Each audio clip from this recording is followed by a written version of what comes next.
Welcome, dear viewers, to another bone-chilling episode of our true horror stories. This is Miss Eerie, your guide through the unsettling shadows of the real world. Are you ready to delve into the unknown? I'd suggest turning down the lights and putting on your headphones for a fully immersive, frightening experience.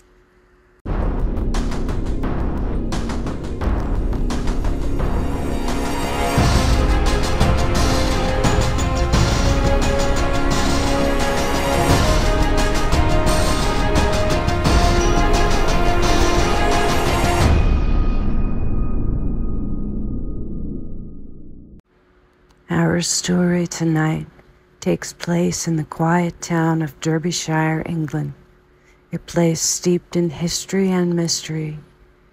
It was here, in the small yet picturesque Rose Cottage, that the Wilson family experienced what can only be described as the unimaginable. The Wilsons were an ordinary family. Simon, the father, was a schoolteacher, while Emily, the mother, worked as a nurse at the local hospital. Their kids, Lucy and Jake, aged 12 and 9, were lively and cheerful. Life was quite ordinary for them until one fateful winter. It all began with Lucy's nightmares. She complained about an old woman visiting her in her dreams, an old woman who whispered strange things like ancient riddles or cryptic poems. Initially, they dismissed these dreams as the product of an active imagination, but soon they would learn the horrifying truth.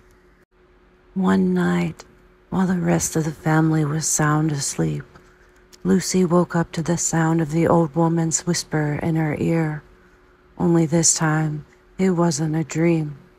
She saw the spectral figure standing at the foot of her bed, translucent and eerie in the moonlight. The old woman pointed towards the attic and vanished. The following day, the family found an old chest in the attic filled with diaries belonging to the previous owner of the house. As Simon started reading them, he stumbled upon stories of witchcraft and supernatural entities. These tales strangely resonated with Lucy's nightmarish experiences. Things took a more sinister turn when Jake, their young son, started talking to an imaginary friend he referred to as Old Lady. The descriptions he gave matched Lucy's dream visitor, down to the smallest bone-chilling detail. This caused undeniable panic in the Wilson family. Then one evening, Emily had just returned home from a grueling shift at the hospital. She was in the kitchen preparing dinner when she felt a cold, spectral hand on her shoulder. When she turned, there was no one there, but she felt a chill that ran down her spine. Over the next few days, the family faced inexplicable events, moving shadows, eerie whispers, and objects moving on their own. One night, while the whole family was having dinner, the power suddenly went out, plunging the room into darkness. The air turned icy cold. A moment later, the flickering glow of a single candle lit up Lucy's terrified face as she whispered, "She's here." Then they heard it, a soft, haunting melody, echoing through the house, getting louder with every passing second. It was an old lullaby, but the voice that sang it was ancient and filled with pain.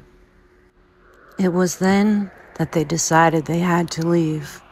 Packing only a few essentials, they left the house, their house overshadowing their worry about braving the harsh winter weather. They spent the night at a nearby hotel. The next day, Simon decided to approach a local historian, hoping for an explanation, perhaps some forgotten lore about their home.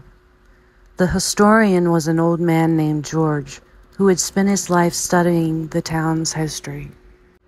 According to George, the house once belonged to an old woman accused of witchcraft in the 16th century. The townsfolk feared her, believing she had the power to curse those who crossed her. Ultimately, she was banished from the town, and her fate remained unknown. The pieces began falling into place. The spectral woman Lucy had seen was likely the same witch. But why was she haunting the Wilsons? The answer was in one of the diaries Simon found in the attic. The old woman, in her loneliness and bitterness, had cursed the house and anyone who lived in it. Armed with this knowledge, the Wilsons enlisted the help of a local priest who performed a cleansing ritual on the house. The process was long and taxing, and the family could only wait in hope. Finally, after several long hours, the ritual was complete. The house, once filled with a sense of dread, now felt peaceful, and for the first time in weeks, the Wilsons spent a night free of supernatural disturbances. It has been years since the incident, and the Wilson family has moved on. Yet, they never forget the chilling events that transpired in Rose Cottage. And with that, we conclude this episode. Remember, dear viewers, sometimes the line between reality and the supernatural is thinner than we think. I am Aziri, and I'll see you in the next episode with another spine-chilling tale from the shadows of our world.